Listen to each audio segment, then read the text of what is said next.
जय श्री कृष्ण। ओम नमो भगवते वासुदेवाय। आप सभी का अपने चैनल संस्कारी मार्ग पर बहुत बहुत स्वागत है। आप सभी को इंदिरा एकादशी की हार्दिक शुभकामनाएं। भगवान विष्णु और माता लक्ष्मी आप सभी पर अपनी असीम कृपा बनाए रखें।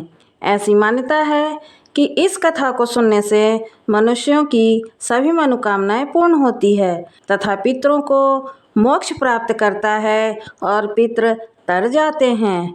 इस एकादशी को करने वाला भी मोक्ष को प्राप्त करता है। इंदिरा एकादशी का व्रत करने से भगवान श्री विष्णु की विधिवत पूजा करने से वैकुंठ धाम की प्राप्ति होती है। पुराणों में बताया गया है कि जितना पुण्य कन्यादान, हजारों वर्षों की तपस्या और उससे अधिक पुण्य से प्राप्त नहीं होता, वह एकमात्र इंदिरा एकादशी के व्रत को करने से मिल जाता है। तो चलिए शुरू करते हैं इंदिरा एकादशी की व्रत कथा। युधिष्ठिर ने पूछा, हे मधुसूदन, कृपा करके मुझे यह बताइए कि अश्विन मास के कृष्ण पक्ष में कौन सी एकादशी होती है। भगवान श्री कृष्ण बोले, हे राजन, अश्विन के कृष्ण पक्ष में इंदिरा नाम की एकादशी होती है। इसके व्रत के प्रभाव से बड़े बड़े पापों का नाश हो जाता है। नीच योनि में पड़े हुए पितरों को भी यह एकादशी सदगति देने वाली है। हे राजन, पूर्व काल की बात है, सतयुग में इंद्रसेन नाम का एक विख्यात राजकुमार थे जो महिष्मतीपुरी के राजा होकर धर्म पूर्वक प्रजा का पालन करते थे। उनका यश चारों ओर फैल चुका था।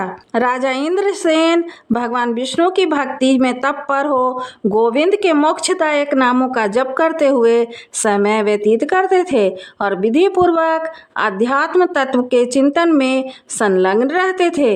एक दिन राजा राजसभा में सुखपूर्वक बैठे हुए थे। इतने में ही देवर्षि नारद आकाश से उतरकर वहां आ पहुँचे। उन्हें आया हुआ देखकर राजा हाथ जोड़कर खड़े हो गए और विधि पूर्वक पूजन करके उन्हें आसन पर बिठाया। इसके बाद वे इस प्रकार बोले, हे मुनि श्रेष्ठ, आपकी कृपा से मेरी सर्वथा कुशल है।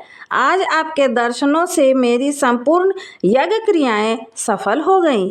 हे देवर्षि, आपने अपने आगमन का कारण बताने की मुझ पर कृपा करें। नारद जी ने कहा, हे नृप श्रेष्ठ, सुनो, मेरी बात तुम्हें आश्चर्य में डालने वाली है। मैं ब्रह्मलोक से यमलोक में गया था।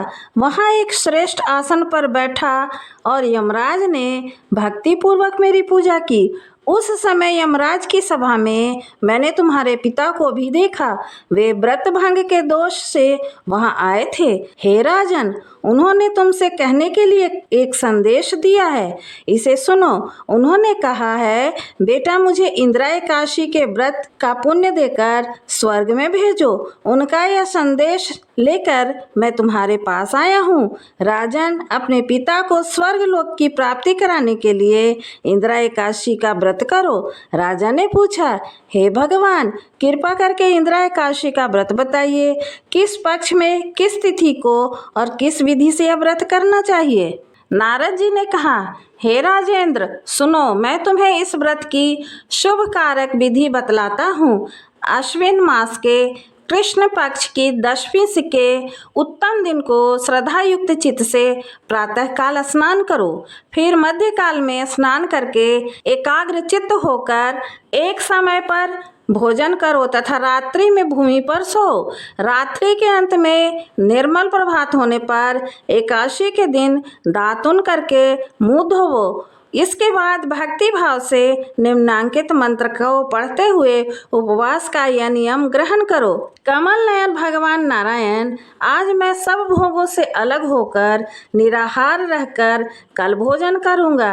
हे अच्युत, आप मुझे शरण दें। इस प्रकार नियम करके मध्यकाल में पितरों की प्रसन्नता के लिए शालिग्राम शिला के सम्मुख विधि पूर्वक श्राद्ध करो तथा दक्षिणा से ब्राह्मणों का सत्कार करके उन्हें भोजन कराओ। पितरों को दिए हुए अन्नमय पिंड को सूंघ कर गाय को खिला दो। फिर धूप और गंध आदि से भगवान ऋषिकेश का पूजन करके रात्रि में उनके समीप जागरण करो। तत्पश्चात सवेरा होने पर द्वादशी के दिन पुनः भक्ति पूर्वक श्री हरि की पूजा करो। उसके बाद ब्राह्मणों को भोजन कराकर भाई बंधु नाती और पुत्र आदि के साथ मौन होकर भोजन करो। राजन, इस विधि से आलस्य रहित होकर यह व्रत करो। इससे तुम्हारे पितर भगवान विष्णु के बैकुंठ धाम में चले जाएंगे। भगवान श्री कृष्ण कहते हैं, हे राजन, राजा इंद्रसेन से ऐसा कहकर देवर्षि नारद अंतर्ध्यान हो गए। राजा ने उनकी बताई हुई विधि से अंतःपुर की रानियों, पुत्रों और भृत्यों सहित उस उत्तम व्रत का अनुष्ठान किया। हे कुंती नंदन, व्रत पूर्ण होने पर आकाश से फूलों की वर्षा होने लगी। इंद्रसेन के पिता गरुड़ पर आरूढ़ होकर श्री विष्णु धाम को चले गए और राजर्षि इंद्रसेन भी निष्कंटक राज का भोग करके अपने पुत्र को राज सिंहासन पर बिठाकर स्वयं स्वर्ग लोक को चले गए। इस प्रकार मैंने तुम्हारे सामने इंदिरा एकादशी व्रत के महात्म का वर्णन किया है। इसको पढ़ने और सुनने से मनुष्य सब पापों से मुक्त हो जाता है। मनुष्य को चाहिए कि वह जो भी संकल्प करे उसे तन मन धन को से पूरा करे। किसी भी कार्य का संकल्प करके तोड़ना उचित नहीं है। कथा पूर्ण हुई। जय श्री नारायण। अब सुनिए एकादशी माता की आरती। ओम जय एकादशी माता, मैया जय एकादशी माता। विष्णु पूजा व्रत को धारण कर शक्ति मुक्ति पाता। ओम जय एकादशी माता। तेरे नाम गिनाऊं देवी, भक्ति प्रदान करनी। गण गौरव की देनी माता, शास्त्रों में वरनी। मार्गशीर्ष के कृष्ण पक्ष की उत्पन्ना, विश्वतारिणी जनमी। शुक्ल पक्ष में हुई मोक्षदा, मुक्तिदाता बन आई। ओम जय एकादशी माता। विष्णु पूजा व्रत को धारण कर शक्ति मुक्ति पाता। पौष के कृष्ण पक्ष की सफला नामक है। शुक्ल पक्ष में होए पुत्र दा, आनंद अधिक रहे। ओम जय एकादशी माता। नाम षटतिला माघ मास में कृष्ण पक्ष आवे। शुक्ल पक्ष में जया कहावे, विजय सदा पावे। ओम जय एकादशी माता। विजया फागुन कृष्ण पक्ष में शुक्ला अमल की। पाप मोचनी कृष्ण पक्ष में चैत्र महाबली की। ओम जय एकादशी माता। चैत्र शुक्ल के नाम कामदा, धन देने वाली। नाम बरूथनी कृष्ण पक्ष में वैशाख माहवाली। ओम जय एकादशी माता। शुक्ल पक्ष में होए मोहिनी, अपरा ज्येष्ठ कृष्ण पक्षी। नाम निर्जला सब सुख करनी, शुक्ल पक्ष रखी। ओम जय एकादशी माता। योगिनी नाम आषाढ़ में जानो, कृष्ण पक्ष करनी। देवशैनी नाम कहायो, शुक्ल पक्ष धरनी। ओम जय एकादशी माता। कामिका श्रावण मास में आवे, कृष्ण पक्ष कहिए। श्रावण शुक्ला होए पवित्र, आनंद से रहिए। ओम जय एकादशी माता।